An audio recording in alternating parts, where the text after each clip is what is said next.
sumarse a este break, el último de la primera mitad del año, ya se nos fue, que en términos generales y para los activos argentinos ha sido bastante buena, para algunos activos internacionales bastante más difícil, pero bueno, aquí vamos llegando al final de este primer semestre y preparándonos para la segunda parte del año. Frank, ¿cómo estás? Buen viernes. Robert, bueno, buen viernes y vamos a hacer la parte que a vos no te gusta, que es desearte muy feliz cumpleaños. Hoy está de cumpleaños Robert, así que tenemos un día especial. Adelante. Y bueno, nos tocará desearte feliz día. Bueno, muchas gracias, Fran. Muchas gracias a todos los que me saludaron hoy. Bueno, y toca seguir y prepararnos para la segunda parte, Fran, y en una semana que ha sido complicada para muchos activos a nivel mundial y también algo local, pero bueno, volvió al final el dólar. Sí, la verdad que no solamente acá, sino es una cuestión a nivel mundial. Eh, eh, digamos que se ha dado este panorama donde el dólar vuelve a ser el refugio de valor.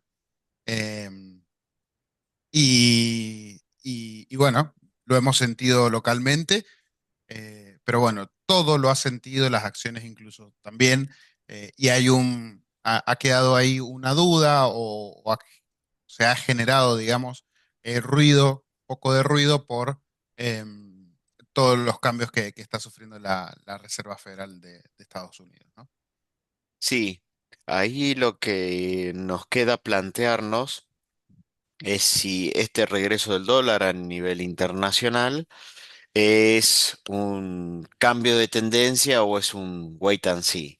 Siempre en los mercados se habla de vender en mayo y volver en septiembre.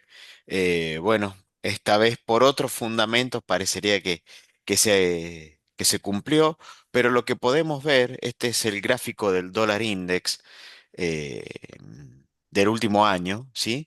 Eh, en el último año el dólar index, la fortaleza del dólar con respecto al resto de las monedas están en máximos, pero si nos podemos focalizar en lo que fue el 2026,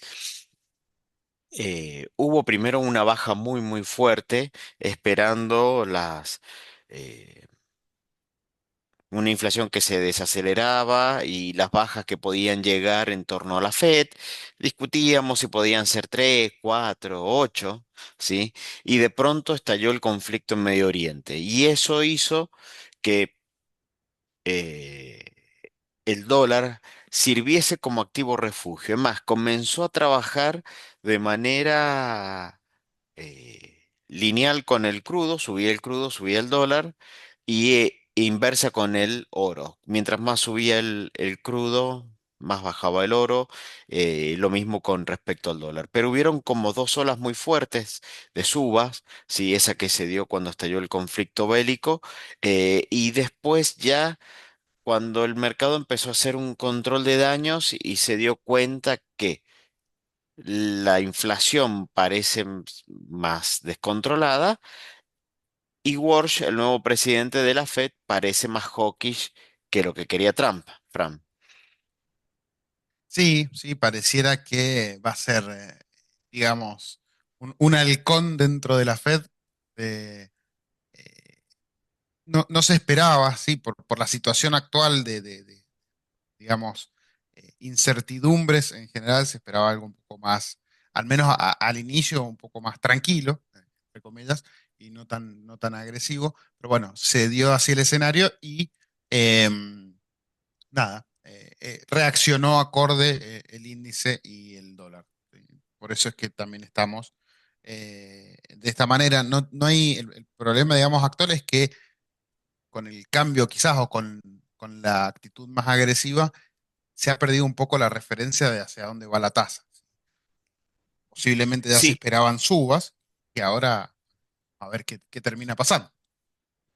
sí, exactamente. Ahí, Fran, es clave, muchos analistas financieros lo están señalando como un problema y es donde nosotros como mercados y en los activos financieros vamos a ver mucha más volatilidad. Es que sin el dot plot El dot plot es una hoja en donde marca cuáles son las previsiones para los distintos eh, eh, integrantes del board de la Fed, en donde van poniendo cuál es su perspectiva de tasa a lo largo del año. Sin este dot plot, o sea, los inversores, sin saber qué es lo que piensan las distintas autoridades de la Fed con respecto a la tasa, es como que empiezan a quedarse sin parámetros sobre hacia dónde va a ir la tasa. Entonces la tasa empieza a fijarse a través de las coberturas de los derivados, de los futuros de tasa. Em, y eso también hace que en los activos, sobre todo más largos, empecemos a tener más volatilidad porque cualquier noticia va a mover las tasas y eso va a mover el precio de los activos. Sí, exacto, sí, sí, los activos sobre todo son los que más volatilidad terminan sufriendo, sobre todo el equity, eh, porque bueno, si no nos decidimos, si no está del todo claro, de nuevo, hacia dónde vamos, obviamente la renta variable es la que más sufre, ¿no? Sí, Sobre la todo renta, aquellas empresas actuales que están muy apalancadas por la alta demanda de efectivo, ¿sí? Las empresas que ahora son muy dependientes del capital son las que más sufren porque su deuda se hace significativamente más cara para rolear, ¿no? sí, las tasas largas, los yields más largos de 10 años en adelante, la curva se empinó mucho, subió mucho. Quiere decir que también otra de las grandes víctimas de este movimiento de refugio o de wait and see se dio en los tramos largos, en las duration elevadas y obviamente en las acciones, como vos decías, Fran, y fundamentalmente en las apalancadas, porque estamos descontando a tasa más alta con los cuales nos dan flujos de fondo más bajos, y esto implica sí o sí una baja o caída de precio. eh, Ha sido un punto bastante sangriento. Ya se está desacoplando un poco este dólar index, este dólar fuerte con respecto al crudo. El crudo ha bajado fuertemente, pero todavía el dólar index no responde a eso, sino que está respondiendo a Wars y a la inflación. Esto para nosotros al menos es un wait and see, ¿sí? Es un wait and see que puede durar un par de meses. No va a ser tan fácil y tan rápido darlo vuelta. Lo que sí, esto va a dejar un panorama para los que estamos adentro más sangriento en cartera, para los que están afuera, eh, mejores precios de ingresos, sobre todo si contamos que muchos sectores, quizás la mayoría, venían con suba bastante fuerte, no solamente en el 2025, sino también en el 2024, ¿sí? Pensemos que el S&P logró encadenar 3 años consecutivos de suba y por un poquito no encadenó 3 años de suba al 20% anual. Eh, Esto es común que pase, ¿no? No es nada alejado, pero por lo menos de corto plazo nosotros pensamos que va a seguir así. Monedas, Fram, bueno, nos gusta marcar, y esto lo vemos como hasta saludable, el peso y el real brasileros anduvieron bastante a la par con respecto a cómo se movió el dólar a nivel internacional. Sí, obviamente que hemos sufrido un poquito de este tema con los dólares, sobre todo los dólares financieros, superando los 1.500 pesos, ¿sí?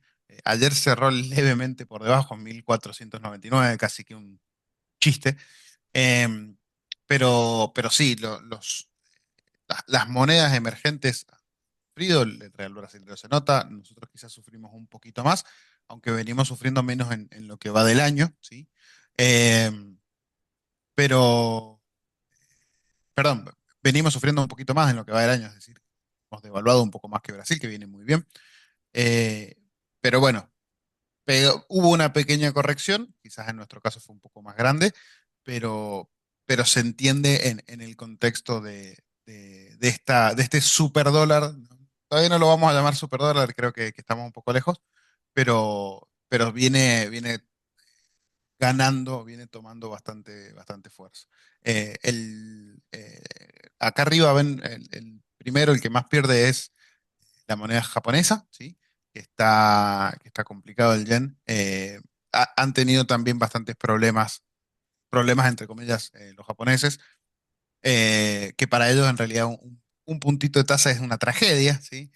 Pero bueno, hay mucho apalancado en yenes y comprando activos en dólares siempre por una cuestión de tasa. Y ahora se les ha complicado un poco porque justamente han tenido que subir la tasa. Recordemos que Japón muchas veces tiene tasa cero, llegado a tener tasas negativas. Entonces, bueno, tenemos ahí ese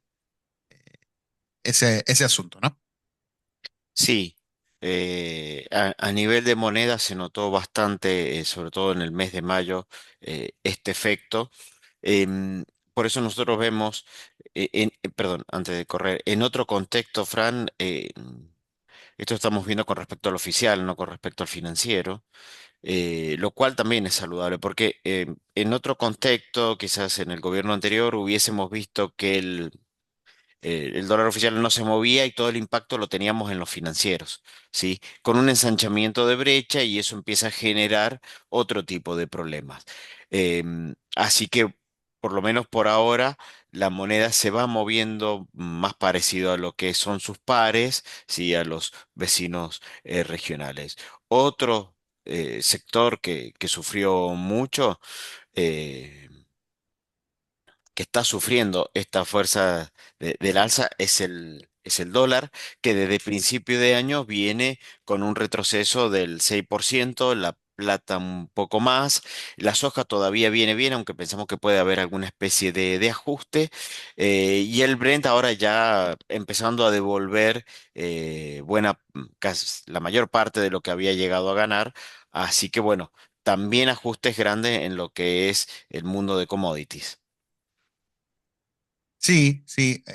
Bueno, como es el petróleo, obviamente eh, se viene hundiendo, ¿sí? Se viene hundiendo literalmente después del acuerdo. Eh, Hay varios que están sufriendo, el oro, perdón, está sufriendo, la plata está sufriendo. Quizás el que viene más tranqui o viene más estable, entre comillas, es la soja, sí, en general los agrícolas. Recordemos que también los agrícolas habían tenido algunas subas por el mismo lío, entre comillas, de Irán, porque, bueno, suben los fertilizantes, lo vimos en su momento. Ujú. Entonces, bueno, aumenta el costo, aumenta el precio. Pero en general vienen todos bastante golpeados, sobre todo de los máximos que engancharon seguramente hace un par de meses atrás.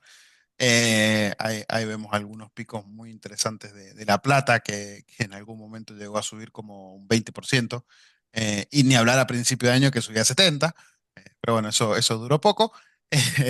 Pero bueno, ha tenido mucha volatilidad y ahora están teniendo todos un periodo de baja bastante marcado. Este proceso lo que nos podría dejar, la contrapartida de esto, la contracara de esto, lo que nos podría dejar es presiones inflacionarias más bajas, ¿sí? Decir, bueno, verdaderamente fue un shock el petrolero, esto podría, ¿sí? Dejarnos presiones inflacionarias más bajas y podría en el mediano plazo empezar a actuar como un detonante de una política de la Fed no tan hawkish, ¿sí? Los datos de inflación de esta semana fueron bastante malos, entonces ahí todo empiezan a suponer que van a haber subas más que bajas. Un dólar fuerte ayuda a los procesos desinflacionarios, ¿sí? Entonces, cae el precio de los commodities, cae el precio del crudo, eh, todo empieza a hacerse más barato en términos de dólar, ¿sí? Los emergentes empiezan a tener problemas con eso, porque, eh, bueno, buena parte de lo que producen son commodities y ahí es donde pueden tener un poco este impacto. En series de mediano plazo, el oro y la plata los seguimos viendo bien, aunque nosotros lo comentamos, varios breaks por ahí le teníamos miedo a que este proceso inflacionario termine gatillando tasas más altas y precio de commodities más bajo. Ese escenario por ahí se dio. Lo comentamos cuando veíamos el escenario que veía la gestora de fondos Schroders. Hay muchos que nos siguen todos los viernes. y lo pueden recordar, lo hablamos quizás varias veces. Y también otros que venían bastante pasado, como decíamos, 3 años encadenando subas cercanas al 20 o por encima del 20, fueron los índices inflacionarios. Encima, Fran, si descompusiéramos los índices, la mayoría nos dan abajo y pocos nos dan arriba. Sí, sí, descomponer los índices por ahí es un poco duro. Sí, sí, sacamos las ganadoras, las grandes ganadoras de lo que va del año. Los índices, la verdad que quedan bastante, bastante flojos.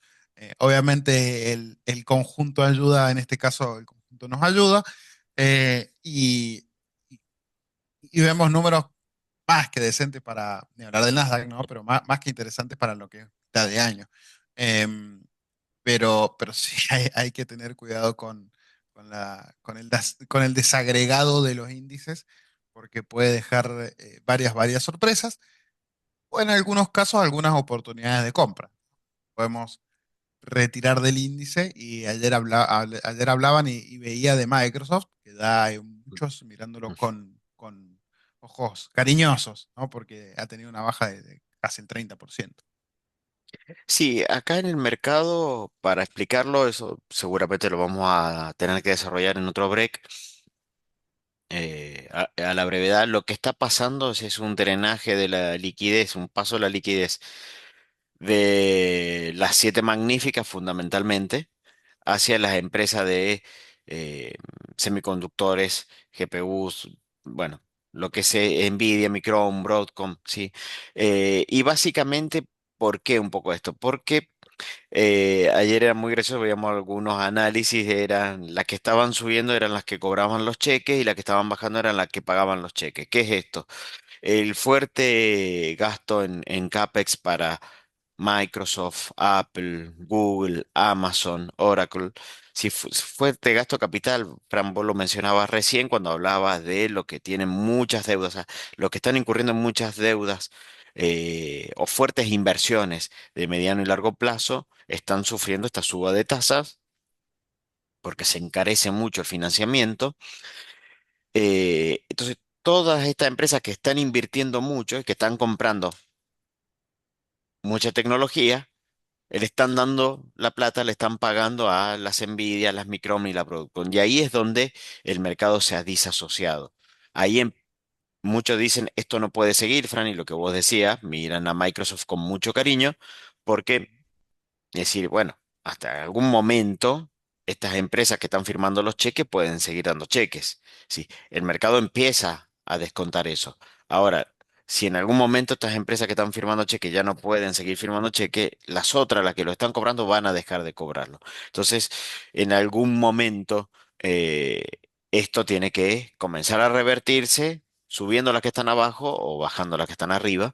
Em, Obviamente no va a ser tan lineal ni tan fácil el proceso, pero bueno, todavía hay empresas que siguen con algunos ratios bastante interesantes, como el caso de Micron, para ingresar en ellas. Hasta ahora, el DAO en este contexto de wait and see se podría comportar de una mejor manera, hacer un sector bastante más defensivo, ¿sí? Al sector un sector bastante más duro, menos apalancado, realizando menos inversiones que el Nasdaq, y en ese contexto puede ser un lugar para esperar eh, que se blanquee si este efecto de un dólar débil puede provocar una erosión en los niveles inflacionarios y disminuir las expectativas de subas de tasas.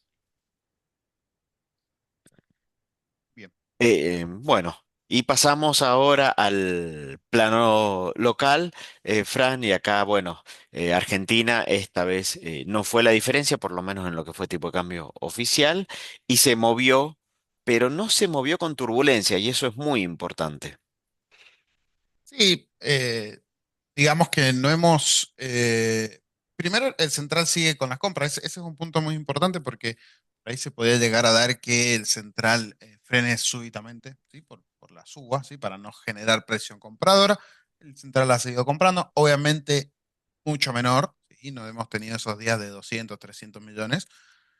Eh, el, el asunto es ese, que ha aflojado las compras, pero siguen comprando. O sea, importante. Segundo, no ha sido tan trágico. Es que no ha sido tan trágico.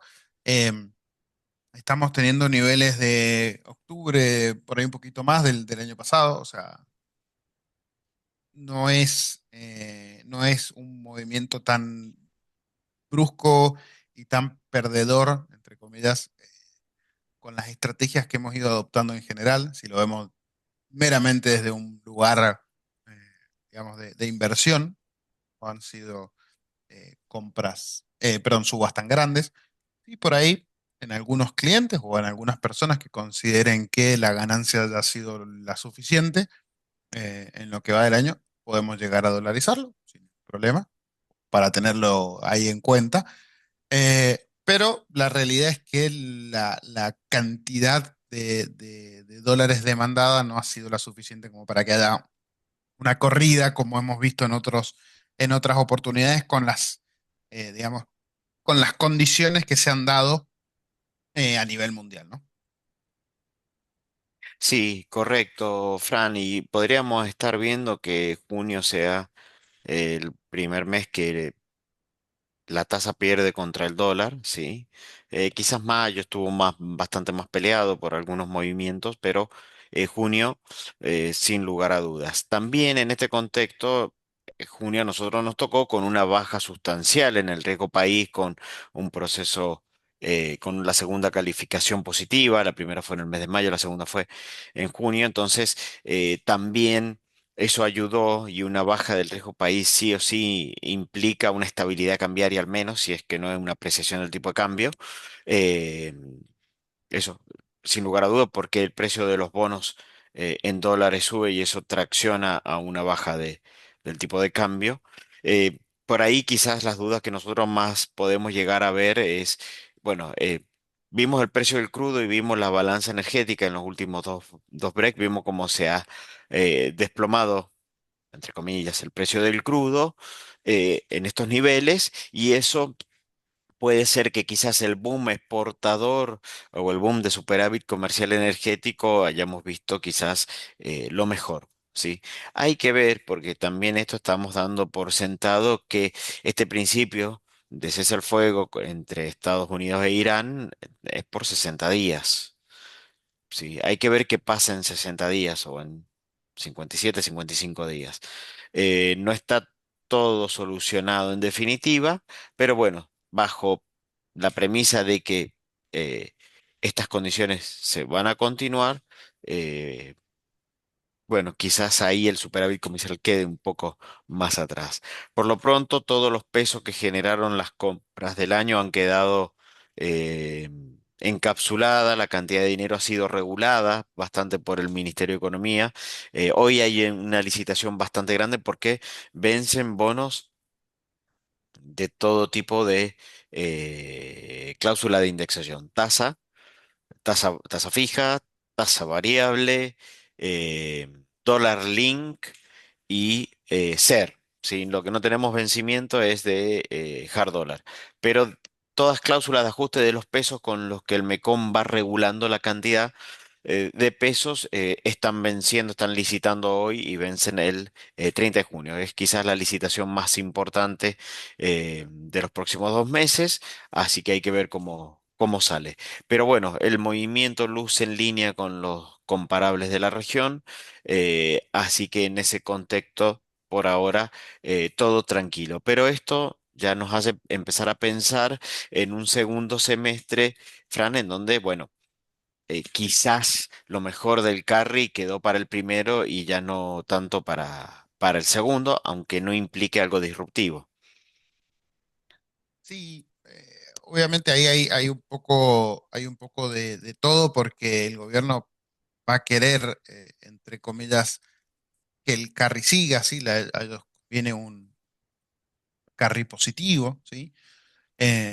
Porque, bueno, digamos, desincentiva la dolarización masiva. Obviamente, si nosotros tenemos mejoras de tasas, mejores tasas que rendimiento del tipo de cambio, estamos más incentivados a no ir al dólar.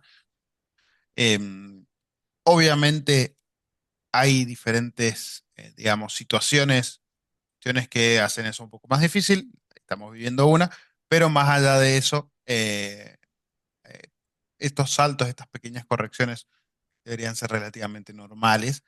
Y ahora volver a este carry, obviamente que va a ser significativamente menos exitoso, probablemente, de lo que fue la primera mitad del año, como decía Rob. Sí, hay en este cuadro que muestra, resumen, la gente de GST, hay una cierta presión hacia final de año. Lo importante que nosotros seguimos marcando acá es que inflación, devaluación y tasa comienzan a caminar bastante de la mano. Entonces vamos a tener que empezar a tener cuidado con estos shocks externos que nos pueden dar sorpresas, a veces que pueden ser bastante complicadas. Para tener en cuenta en cuanto a endeudamiento de empresas, sobre todo endeudamiento en dólares de empresas, sobre todo más a mediano plazo, encarecimiento del dólar en términos internacionales, pero localmente vemos todas las variables más alineadas. Esto es lo que estamos viendo para el segundo semestre, estamos bastante en línea con lo que plantea la gente de GCT, Omega QM. em, que es que la tasa nos puede dejar menos rendimiento en dólares, ¿sí? Pensemos que el dólar está en el mismo nivel que de octubre del 2025, con lo cual han sido 8 meses prácticamente con un dólar estable, ¿sí? Si lo medimos punta a punta, dentro ha sido inclusive más bajo. Em, entonces, las tasas en dólares van a dejar menos, las tasas en pesos van a dejar menos ganancias en dólares, sin lugar a dudas, pero más ganancia con respecto a la inflación. Vamos a ver tasas reales más positivas y eso también determina un nivel de posicionamiento distinto. Y también con la cosecha del agro, que se termina de producir y el nuevo ciclo, que va a empezar en el primer trimestre del perdón, en el tercer trimestre, en el primer trimestre del segundo semestre, eso nos va a dejar quizás un nivel de actividad más firme, más sostenido y sigue bajando los niveles de inflación, ¿sí? Sobre todo esperando con un crudo en estos precios que tarde o temprano haya una baja en el precio de los combustibles y eso ayude a bajar la inflación al menos a los niveles de 1,5 mensual, que es lo que MEACUEM está Sí. empezando a ver como inflación al A- 20%. Sí, Fran. Ayer veía, Robert, un gráfico que mostraba las 3 primeras semanas de inflación. La verdad que daban números bastante alentadores, ¿sí? Para lo que es el mes de junio. Eh, Obviamente que después las mediciones no son del todo exactas porque no tienen todos los factores en cuenta, pero era bastante alentador. Daba 1,1, si mal no recuerdo, en las 3 primeras semanas del año. O sea que eran números bastante alentadores. Y también ayer en línea con eso vi un grafiquito que YPF presentó, si mal no recuerdo, a mediados de mayo, que mostraba cómo acomodaban los precios respecto a la suba del petróleo, cómo YPF, digamos, absorbía fuertemente la suba del crudo en los primeros meses, y luego iba devolviendo, o sea, iba recuperando la ganancia por un periodo de tiempo para luego sí ya volver a comenzar con las bajas para reacomodarse al nuevo valor. Lo curioso del gráfico es que hace un mes atrás YPF acertó a la fecha de la resolución del conflicto, donde estimaban que a mediados de este mes el conflicto iba a estar solucionado y ahí, bueno, empezaban a recuperar, con la baja del crudo, empezaban a recuperar parte de lo perdido, entre comillas, del margen perdido. Y bueno, un poco de gracia, entre comillas, causó eso, que le acertaran exactamente a la fecha del acuerdo final. Y bueno, ahora empezar este periodo de estancamiento de precios un par de meses para luego ya, si todo sigue como está, ¿no? Eso es importante aclararlo. Si el precio del petróleo sigue como está a la baja y se empieza a mantener estable también, bueno, llegaría en un par de meses de nuevo la baja de los combustibles. Y a ella sí la inflación tendría menos chance, digamos. Ella debería aflojar aún más sobre el cierre del año. Sí, ahí, Fran, yo creo, sacándolo así, pensando en meses, eso debería empezar a suceder en agosto aproximadamente. Lo bueno de eso es el tema de expectativas. Y también otro punto que planteaba de los datos positivos de inflación, surgieron empresarios locales relacionados al supermercadismo, em, que mencionaban que en junio casi no tuvieron variación en las listas de precios. Eso es muy bueno no solamente para la inflación de junio, sino también para la de julio, porque deja muy poco arrastre. Si yo levanto los precios los últimos días del mes, un 50%, mi impacto en el mes va a ser acotado porque el índice de precios es promedio. Entonces, cuando voy a medir la inflación del mes siguiente, tengo un arrastre, ¿sí? Un arrastre estadístico. Eso no se estaría dando si en el mes de junio, si esto es así,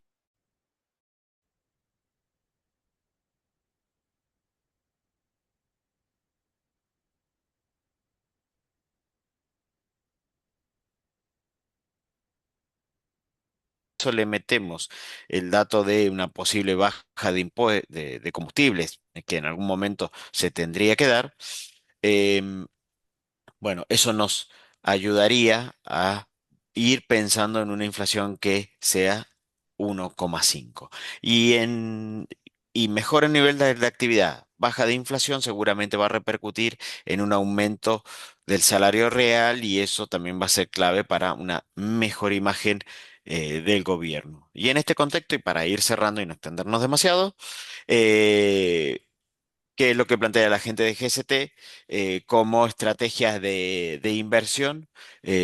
Bueno, nosotros lo hemos empezado a ver, nos empieza a gustar la LECAP corta, fundamentalmente la de agosto, estaba bastante mejor que la de julio, Fran. Los duales bastante interesantes. Y los duales tienen, bueno, justamente esa dualidad, a la redundancia, de también favorecer, en el caso de que empiece a convenir, sí, en que volvamos a las tasas reales positivas, eh, obviamente nos va a empezar a favorecer más tener tasa Tamar que tener inflación. Llegado a ese caso, sí, probablemente no se dé, digamos, en el cortísimo plazo, pero quién sabe, en un par de meses eh, estamos de nuevo en ese escenario en donde hay que empezar a mirar más la tasa Tamar que el índice CER, ¿sí? O el índice de inflación. Entonces, bueno, nos da ese, digamos, ese alivio o esa confianza que vamos a tener siempre la posición ganadora en este caso, ¿no? Obviamente son variables y es tasa variable, la tasa variable puede llegar a bajar, no es como otros casos donde eran bonos a tasa fija y ser, esto es tasa variable y ser, eh, pero bueno, tenemos ahí el margen de esa otra opción que puede ser muy interesante y están ganando mucha fuerza en el mercado este tipo de bonos. Sí, acá el tema de ser Tamar es que eh, la historia nos muestra en Argentina que siempre la tasa se la usó para fomentar la actividad, ¿no? Entonces, siempre hubo tasa negativa y ahí es donde está bueno el ser, porque si la tasa es negativa, gano con el ser. Ahora, si nos vamos a un escenario de tasa positiva, real positiva, que es lo que debería suceder, en este contexto, los bonos duales están rindiendo en la parte Tamar más 12 puntos aproximadamente, es muchísimo. ¿Sí? Entonces, el riesgo es que me tengo que ir a un tramo medio, 2028-2029. Nos gusta más los 29. Si va a pasar algo, va a ser malo para el 28 y el 29. En eso somos un poco más agresivos. Si vamos a ir a una presidencia desconocida, términos generales va a dar lo mismo uno que otro, por lo menos en series de mediano plazo, quizás en el corto no, pero bueno, eh, ahí. Y un poco esta rotación que estamos viendo, donde podemos ver que los bonceres fueron lo que mejor rindió en el año en términos de dólar. Fíjese, 30% en dólares, 27, 24, ¿sí? Empiezan a recuperar los Tamar, empiezan a irse para arriba. Así que bueno, lo empezamos a ver como una buena alternativa a este ciclo de baja de inflación, ¿sí? Y dudas con respecto a la tasa en el corto plazo en los próximos 6 meses, ¿sí? Así que bueno, son como alternativas. Ellos no ven por ahora mucha... están más escépticos con respecto a más compresión de los bonos, sobre todo en el tramo corto, ya lo ven bastante apretado al nivel, es más para algo de devengamiento que para un activo de momento. En este contexto internacional, quizás bajas adicionales del riesgo país empiecen a ser más acotadas a la espera de nuevas noticias, una especie de wait and see en lo que es dólares, sí, instrumentos en dólares. Así que bien, con esta última presentación terminamos el break del día de hoy. Muchísimas gracias por sumarse y bueno, los esperamos el próximo viernes, Fran. Que ya será julio, ¿sí? Ya arranca la segunda mitad del año, sea recién, último de la primera, y bueno, nos estaremos viendo el mes que viene. Muchas gracias, muy buen fin de semana. Que anden muy bien, chau, chau.